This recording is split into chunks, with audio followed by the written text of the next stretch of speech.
Hujambo mtazamaji, ni tarehe 13 mwezi Agosti mwaka 2023 na kunayo tu mengi ambayo tumeweza kutayarishia mchana kutwa ambayo tutaweza kufahamisha baada ya kupata vidokezo.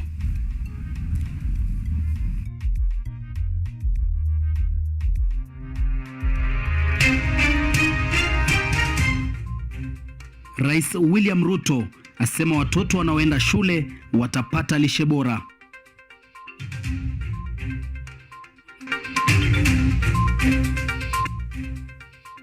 Naibu Rais Rigathi Gachagua asema mfumo mpya wa ufadhili wa masomo katika vyuo vikuu utawanufai wasiojiweza kifedha.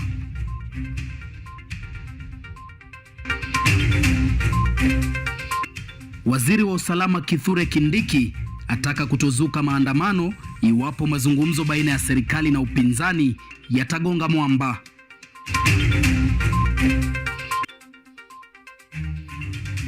Mkulima wa mboga aeleza kilimo kinavonoga na Rosura, Narok Kusini.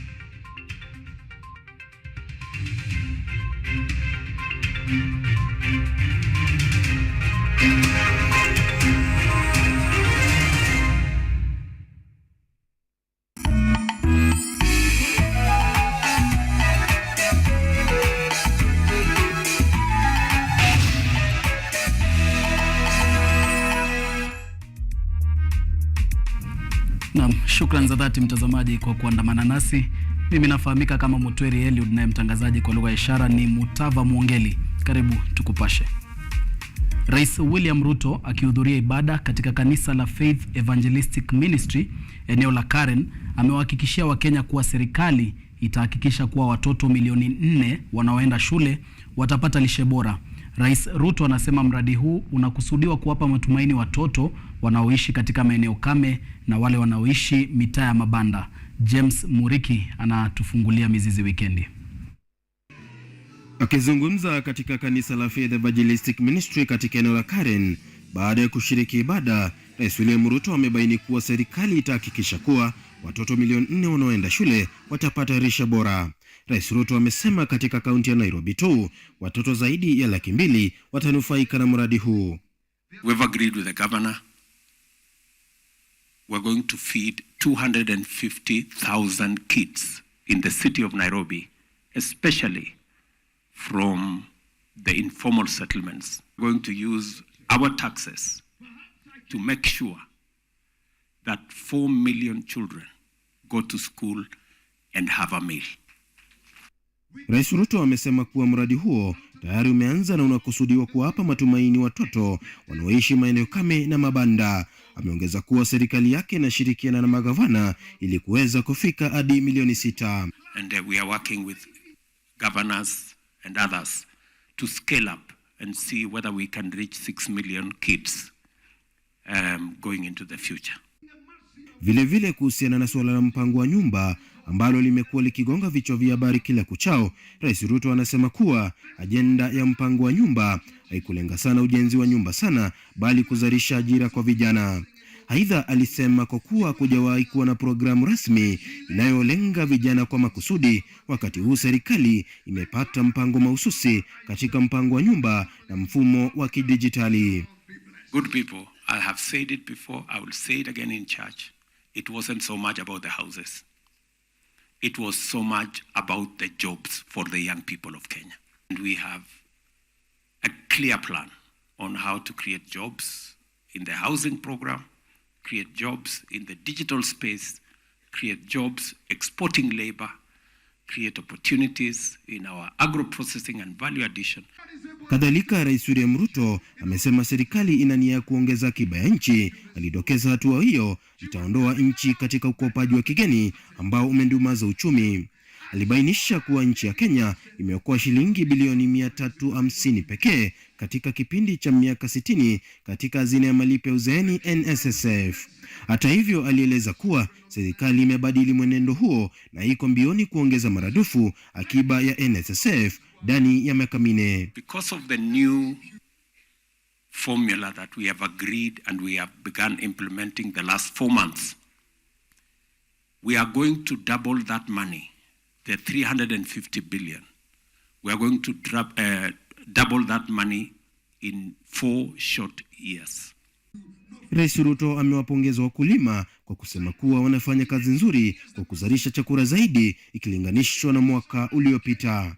James Mureki Mwenda, Runinga ya KU.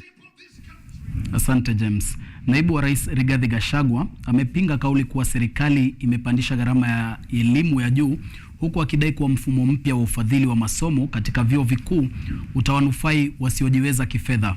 Naibu Rais amezungumza katika chuo kikuu cha Eastern Africa Paraton kilichoko kaunti ya Nandi akihudhuria hafla ya kuhitimu kwa mahafali.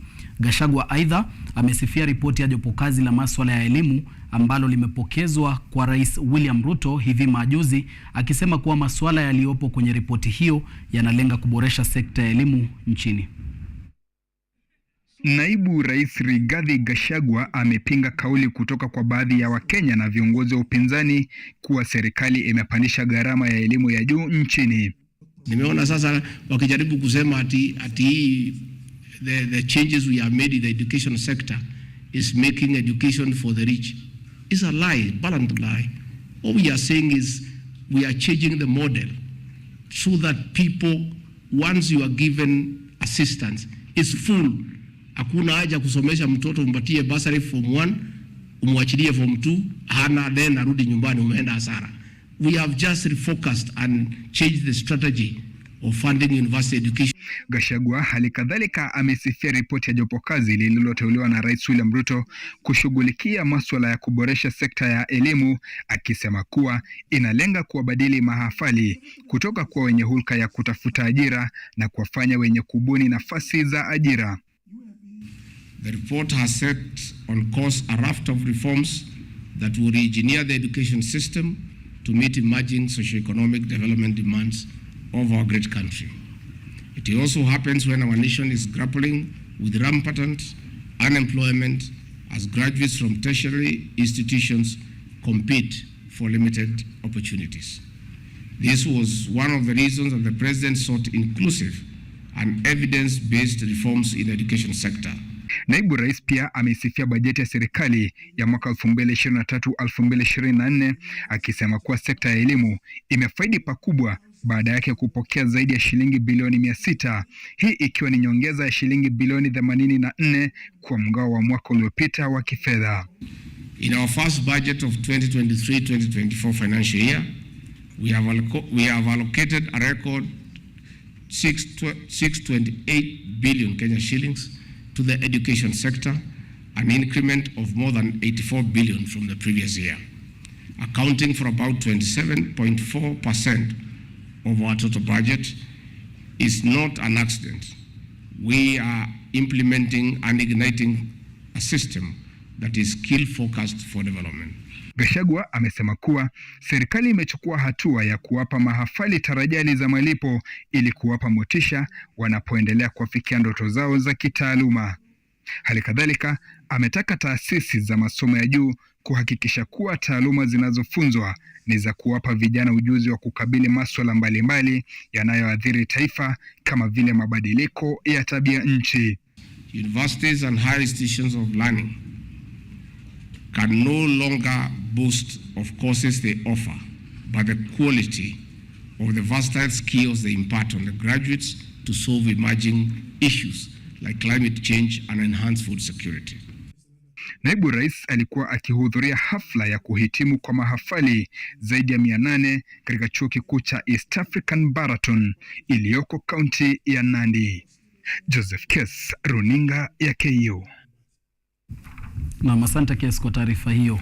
Kwingineko, kiongozi wa chama cha Roots George Wajackoya amekanusha madai yaliyotolewa na mchanganuzi wa masuala ya kisiasa Mutahi Ngunyi ambaye Jumamosi alipendekeza kuwa Azimio ilifadhili chama chake ili kuhujumu azma ya Rais William Ruto ya urais ya mwaka wa 2022. Ngunyi alidai kwamba Azimio ilitoa ufadhili kwa chama cha Wajackoya ili uzinduzi wa manifesto yake na ile ya Kenya Kwanza iwe kwa wakati mmoja kwa nia ya kupunguza hamasa ya Kenya Kwanza. Katika taarifa yake, Wajackoya alimjibu Ngunyi akimshtumu kwa kutumia chama chake kujinufaisha kisiasa kwa lengo la kupata nafasi katika serikali ya Rais William Ruto na kuyataja madai ya Ngunyi kama propaganda za kisiasa. Na akihudhuria ibada katika kanisa la Abundant New Life, waziri wa mambo ya ndani na usalama Kithure Kindiki ameendeleza kashfa dhidi ya maandamano, huku akitoa msimamo kuwa serikali haitaruhusu matukio ya vurugu kupitia maandamano iwapo mazungumzo baina ya serikali na upinzani yatagonga mwamba. Kadhalika, Kindiki ameahidi kupambana na kero la pombe haramu na wizi katika viwanda vya kahawa eneo la Nyeri. Akizungumza mjini Nyeri alikokuwa amehudhuria ibada, waziri Kithure Kindiki ameendelea kukashifu maandamano. Waziri huyo ameshikilia kuwa iwapo mazungumzo yanayoendelea baina ya mrengo tawala wa Kenya Kwanza na ule wa upinzani wa Azimio la Umoja yatagonga mwamba, basi serikali haitaruhusu kujirudia kwa maandamano. Hiyo mazungumzo isipofaulu, kusiwe mtu atatishia watu tena ati kwa sababu yale mazungumzo hatujazikizana ati sasa tunarudi kuumiza raia. Kindiki vile amesisitiza lazima wanasiasa wakome kusababisha vurugu baada ya kushindwa katika uchaguzi. Hatutakubali mtu yeyote ya siasa tena kuharibu mali. Viongozi wa Nyeri wamezua hofu ya kukita mizizi kwa swala la utumizi na uuzaji wa miadarati na pombe haramu eneo hilo, swala ambalo waziri Kindiki amesema atakabiliana nalo kwa kuhakikisha serikali inafanya tathmini ya leseni za watengenezaji pombe. All licenses in Kenya of second generation brewers, zote, we are going to review all of them afresh. Kadhalika, waziri wa usalama ameahidi kuwekeza katika usalama wa viwanda vya kahawa. That we will provide police protection to all coffee factories. Matamshi ya waziri Kithure Kindiki kuhusu mazungumzo baina ya serikali na upinzani yanajiri baada ya Azimio na Kenya Kwanza kutangaza vikosi vyao vya kiufundi vitakavyosaidia katika mazungumzo hayo.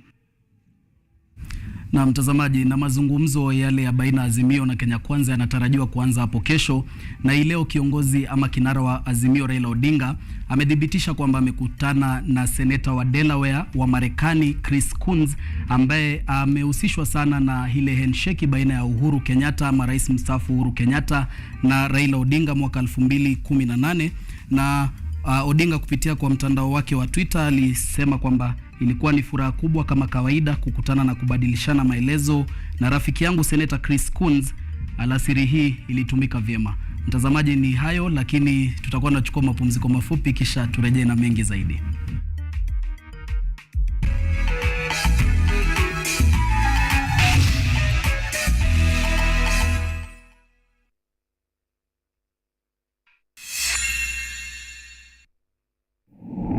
You need to look for high quality friends. I'm from Kingston, Jamaica, you know Portmore. That's my village. Kanga kichini hapo ukingedia ukikatia mademo akipita. Sina pesa saa hii, nimekuja kukopesa choo.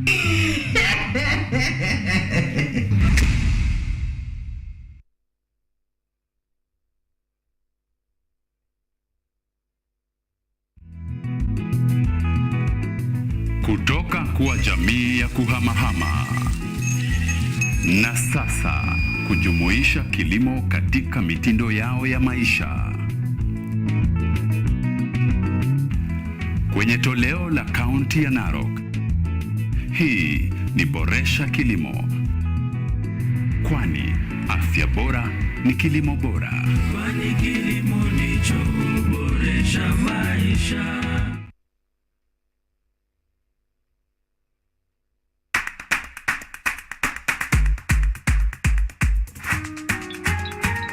What are some of the ways through which you can develop these skills so that you are comfortably fitting into the job? You have to put yourself in positions where you are uncomfortable in the sense that you are not clear about what to do.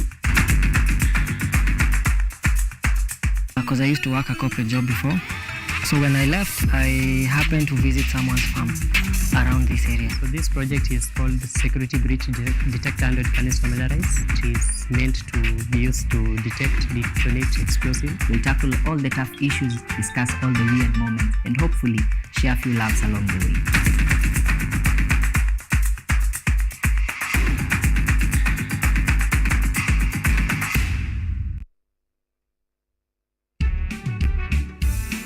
During demonstrations, it is the right to demonstrate, Yeah. the right to picket, the right to assemble. and the right to petition. These are the rights which emerge directly from that context. But it is also important to appreciate that Article 37 should not be read in isolation.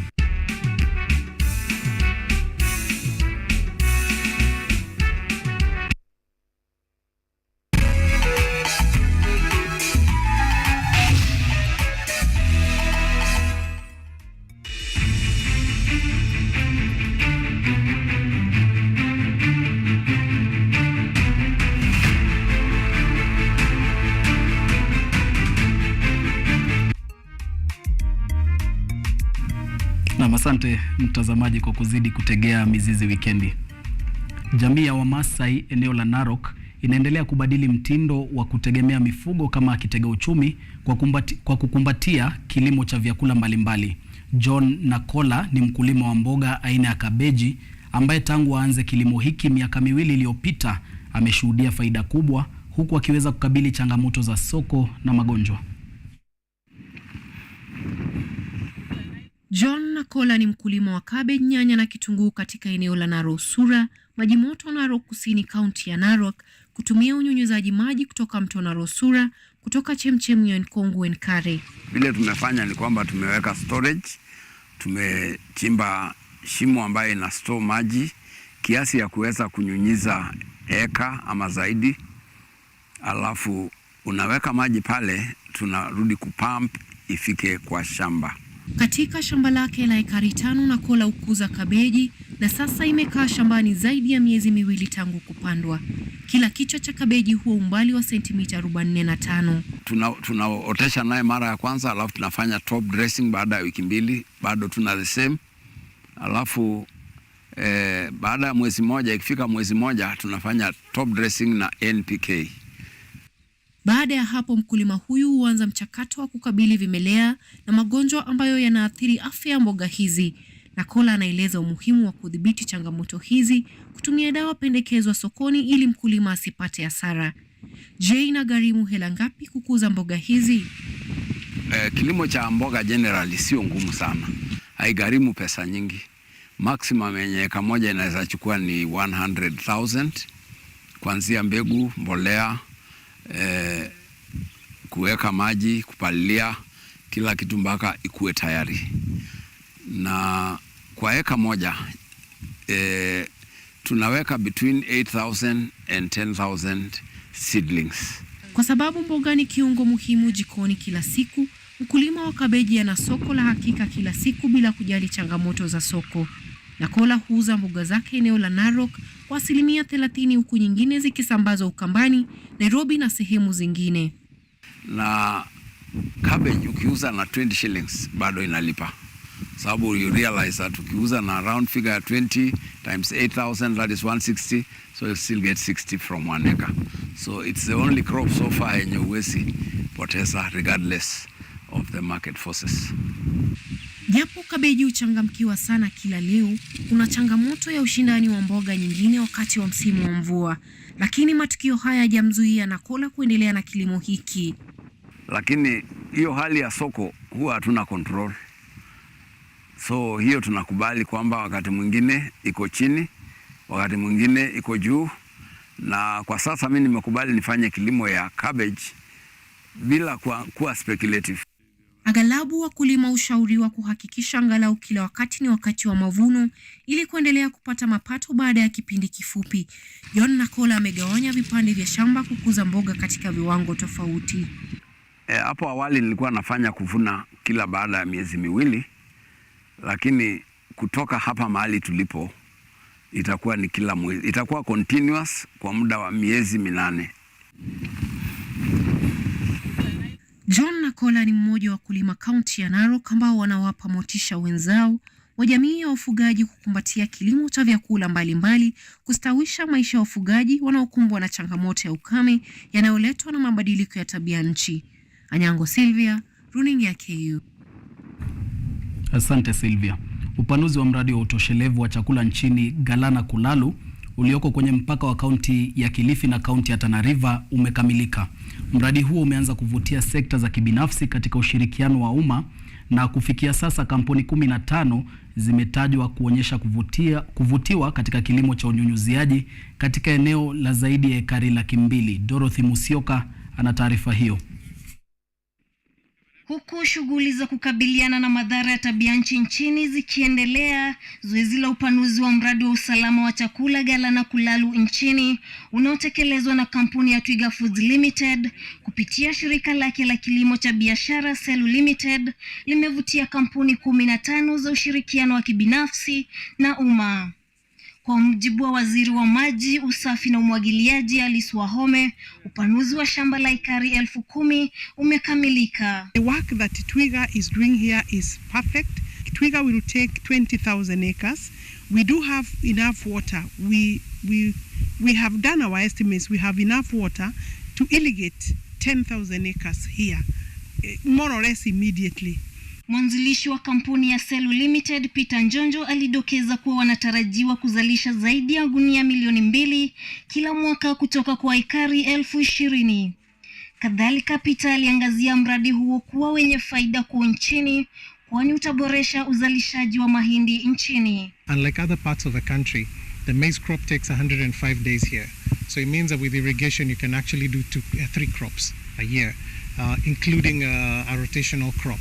And when you take that into account and the high yield, then this has an opportunity of actually creating a huge transformation as far as maize is concerned. Katibu mkuu wa serikali katika idara ya umwagiliaji Fantas Kimodho alikiri kuwa idadi kubwa ya wawekezaji inaonyesha juhudi za kutaka kufahamu aina tofauti za udongo na uwepo wa maji katika mradi huo. We are working with about 15. The ones who have really shown a lot of interest.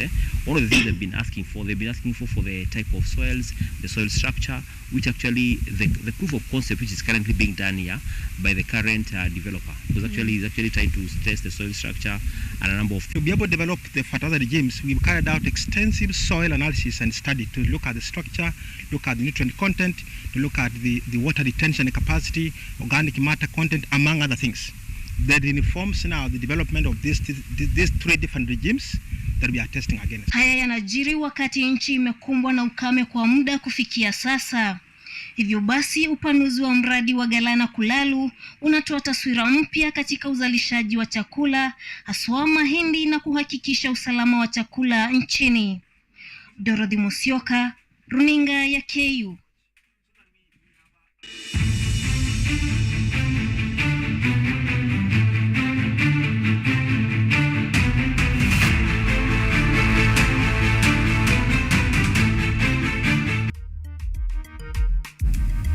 Tunachukua mapumziko mafupi kwa mara nyingine, kisha turejee na taarifa yake Caroline Kimwele kuhusiana na uwezeshaji wa wanawake.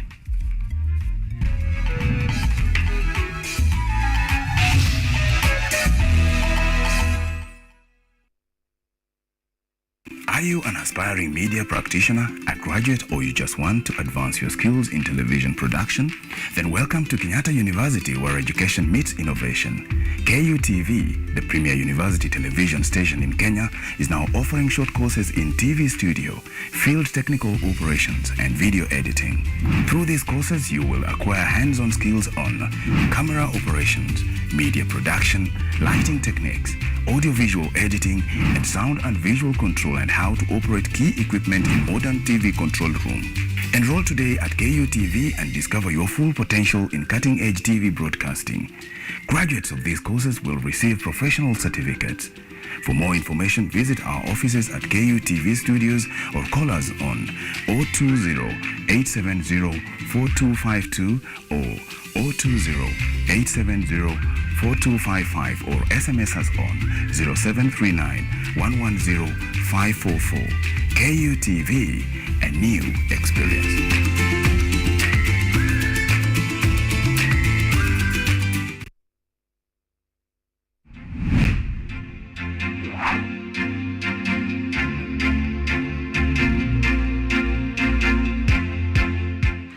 We are all seeing the impacts of climate change. In Kenya, for example, the frequency of the floods is becoming more and worse. The amount of people livestock we're losing.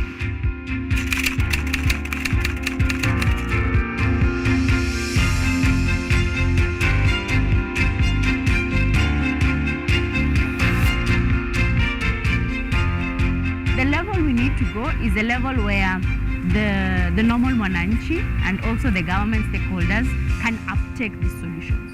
Those small acts multiplied by millions of us will help make a difference in the world at the end of the day. It's just a slight behavior change that we need, and you'll find that it serves us a bit more than you put in. And that's the goal. We want to live a better world than we found. Because at the rate we are going, it's dire. We will secure the planet for future generations.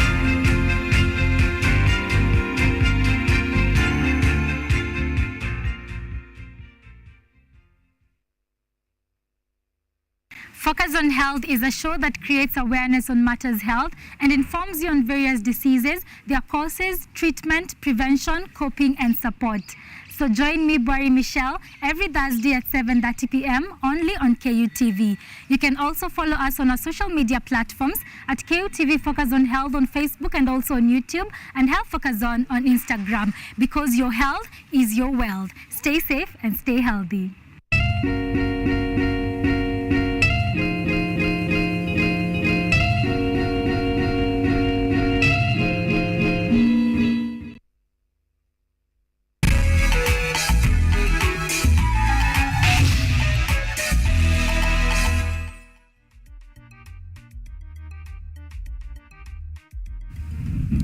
Asante kwa kuzidi kutegea, karibu tuendelee.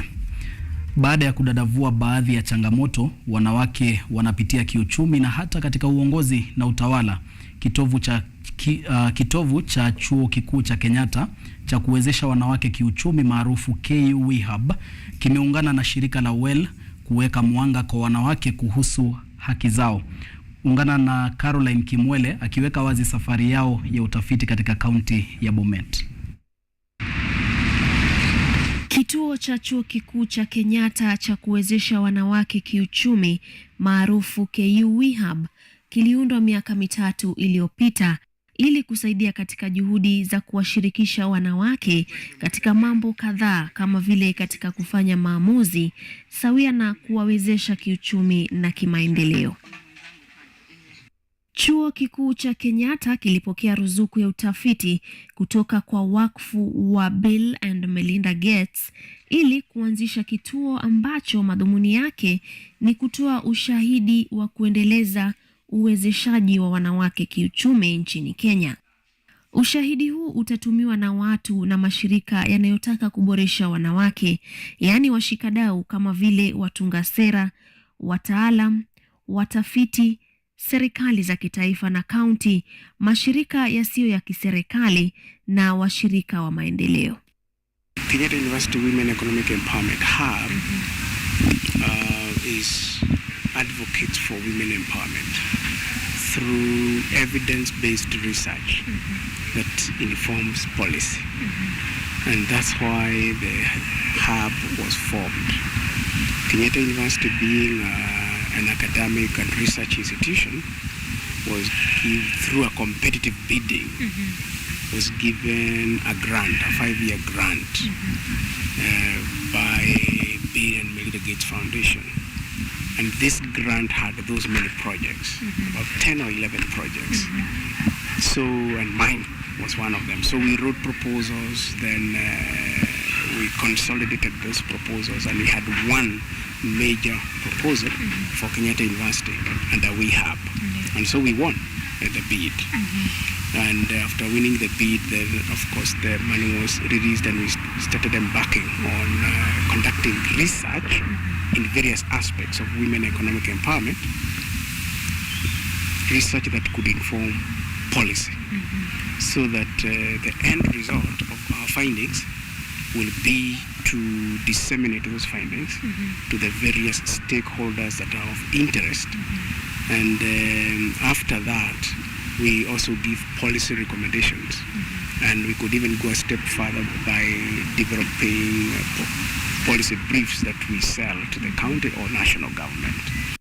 Baada ya kugundua mianya iliyoachwa katika kuwawezesha wanawake katika jamii kama vile uongozini, na hata kugundua kuwa asilimia ndogo ya wanawake ndiyo inahusishwa, mradi huu wa uongozi na utawala unaongozwa na mtafiti mkuu Profesa David Minja ulichukua jukumu la kufanya utafiti katika kaunti ya Bomet ili kuleta mabadiliko chanya katika kuboresha wanawake. In my project, it is very county specific. County specific. So once we finish our research with a certain county, like Bomet now, and we do our report, we go back to that county and organize stakeholders workshop, a validation workshop, which also serves as a workshop for communicating the evidence that we found so that it can inform policy in that particular county. And that's why we are here today. So this week we have been in Bomet, disseminating that information. Yesterday we were dealing with the CBOs that we dealt with, because our entry point is an NGO called Women Empowerment Link. Women Empowerment Link is operating in Kenya, various parts of Kenya. And Women Empowerment Link wants to understand how their project has impacted women economic empowerment countrywide. So when we developed this proposal, we approached Women Empowerment Link and said, we want to see whether what you're doing is actually impacting on the lives of women in terms of economic and political and governance processes.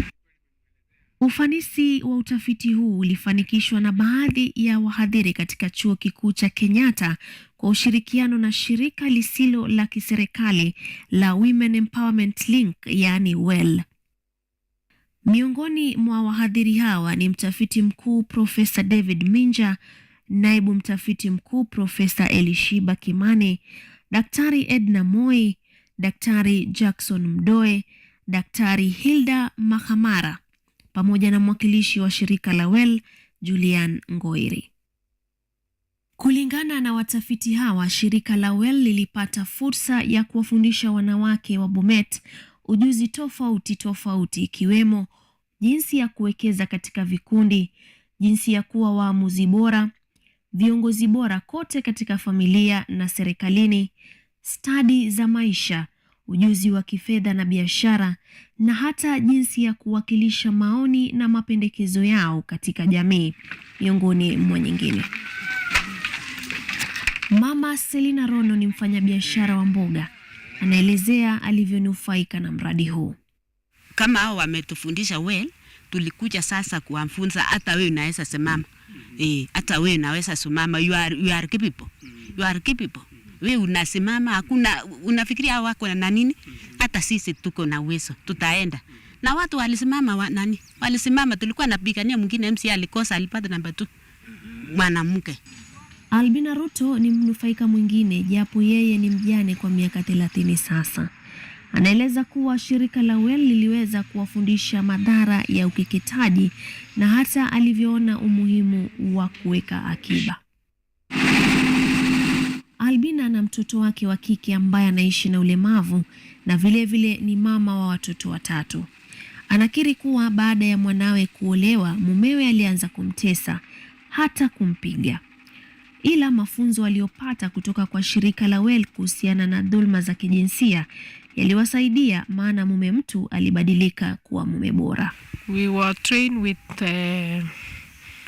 WELL jinsi ya kufanya biashara na kuweka akiba, sio ya kufanya biashara na kukula. Unafanya biashara ya kusave kitu kidogo. So tumeanza kwa hiyo group wenye tulifunzwa na WELL, tukajua maana ya savings. So tunaendelea kusave hiyo pesa. Alafu on the first place tulianzia hiyo group kufanya chama merry-go-round ili tusaidie watoto ya form 1s wenye tulianzia watoto wa form 1s kuwasaidia kusanyia pesa ya merry-go-round, alafu wachisaidie nao. Baadaye venye form 1s waliendanga shule, tukaanza sisi kusave pesa na tukaendelea na hiyo merry-go-round. Wenye hawana watoto ya 4 months wanachukua hiyo loan kufanyia biashara, not loan, hiyo merry-go-round kufanyia biashara. Well, imetufundisha vile tuna save pesa na vile tunaomba. Unaomba pesa kulingana na biashara yako. Na vile ukipewa hiyo pesa inafaa uchipange uweke kwa biashara. Ni walitufundisha hivi, hakuna haja uombe pesa labda upewe 50,000 na we mama mboga ukuje ujifalie naye. Walitufundisha tukikupea pesa vile tunafanya biashara, vile unaweka biashara kabisa mpaka unawiri, vile unarudisha. Kilomita chache tunakutana na mnufaika mwingine wa mradi huu, Priscilla Kamoyeng. Anasimulia kuwa baada ya kuwezeshwa, sasa yeye ni mkulima wa ndizi, wimbi na ni mfugaji wa ng'ombe wa maziwa. Mumewe ameweza kukumbatia anachokifanya baada ya kuona manufaa aliyopata hasa kifamilia na jamii. Sasa huko kwa leadership, tuseme kwa group, lazima usikie decision ya kila mtu, sio wewe unapitisha tu. Sasa nimeanza kujua mingi vile mimi nakaa tu wanaanza kusema kitu na kudecide. Baada ya kufanya utafiti wao, wahadhiri hawa wa chuo kikuu cha Kenyatta walikongamana pamoja na washikadau wengine kuwasilisha matokeo na tathmini yao ya utafiti huu. I've got other leadership positions yenye nimepata. Nimekuwa leader wa my community based organization yenye niko. I'm the treasurer. And apart from me, niko na wanawake wengine wenye I've been sensitizing with, together with my other TOTs, wenye wamekuwa na hiyo leadership positions. Like for example, I've got almost 3 women wenye wamepata, mmoja ako saizi chair wa athletic, a sports organization, mwingine ako chair wa dispensary. Unaona, yenye ilikuwa kitambo ilikuwa very hard kupata kwamba ni wanawake wana lead hizo positions. Kulingana na tathmini yao, wengi wa wanawake katika kaunti ya Bomet wamejiunga na vikundi vya kuwekeza kati ya watu 20 hadi 30. Miongoni mwa vikundi hivyo, wanaume pia wamejitolea kuwa kati yao na kutoa msaada unapohitajika. At the beginning, in our initial findings, we found there was a gap in the sense that women were being given all this skill and the men were being left behind. And when we went to collect data and interview community members, even the men said, we'd want to be involved in this training. We would want to get these skills so that we support our women with understanding. And I found that to be very positive. They were not feeling threatened, but they were saying, if only we also got this kind of knowledge, governance, leadership, we have not been trained by anybody, we would support our women to be MCAs, we would support our women to be MPs, we would support our women to be governors and everything else that they would want to achieve. Hata hivyo, wito umetolewa kwa washikadau, wataalam na hata watunga sera kuhusisha uongozi wa serikali ya kaunti ya Bomet kutekeleza ajenda ya kuwezesha wanawake uongozini. Caroline Kimwele, KUTV. Naam, asante sana Caroline Kimwele, kidogo hapo nimepatikana. Lakini ni hayo tu kwa leo mtazamaji, hivyo basi hatuna la ziada bali kusema kwa heri kwa sasa. Mimi nafahamika kama Mutweri Eliud, na mtangazaji kwa lugha ya ishara amekuwa ni Mutava Mwongeli. Usiku mwanana.